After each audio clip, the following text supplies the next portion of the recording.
3 anos, o sádico tirano Saddam Hussein governou o Iraque com completo desprezo pela humanidade. Nós estamos lidando com um novo Hitler, cruel e totalitário, brutalidade total e sem precedentes. A crueldade dele não tem limites. O que é certo e errado para nós não é nenhum pensamento consciente de Saddam Hussein. Essa é a história de como uma ambição desenfreada transforma um cruel ladrão de rua no ditador mais violento do Oriente Médio. Ele sabia que eles seriam executados e ele sentou, sorriu e fumou seu charuto. Ele estava feliz.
Saddam Hussein nasceu em 28 de abril de 1937 em Al-Weija, um vilarejo próximo a Tikrit, no Iraque.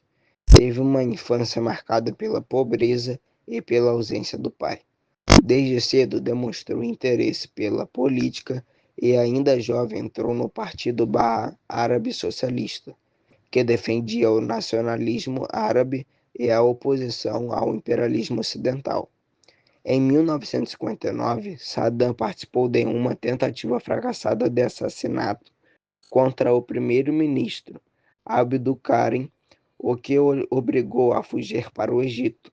Com o retorno do Partido Ba'ath ao poder em 1968, Saddam se tornou figura central do regime, responsável pela segurança interna e pelo fortalecimento do governo.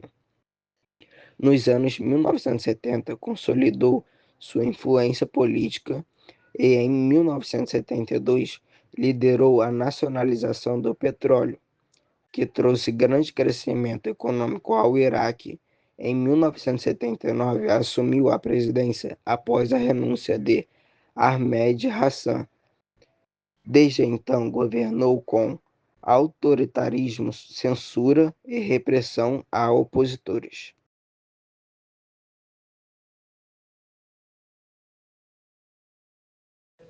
Em 1980, Saddam iniciou a guerra Irã-Iraque, que durou 8 anos.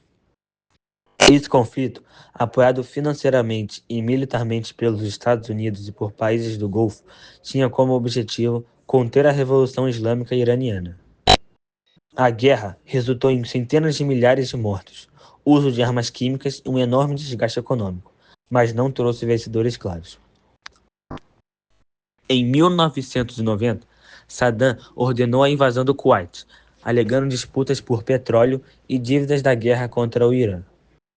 A invasão provocou a reação imediata dos Estados Unidos, que lideraram uma coalizão internacional na Guerra do Golfo, em 1991.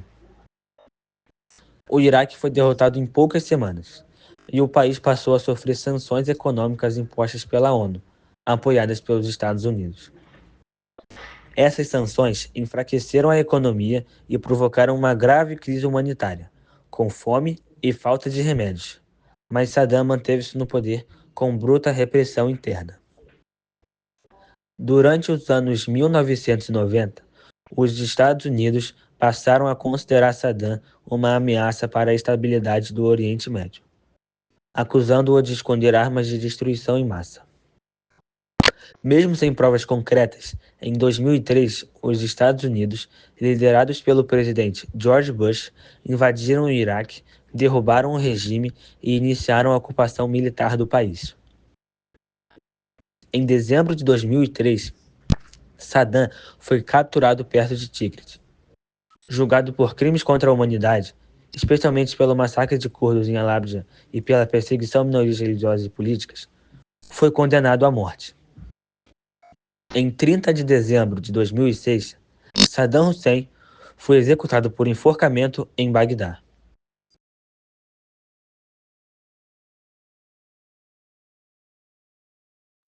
A queda de Saddam Hussein não significou estabilidade para o Iraque.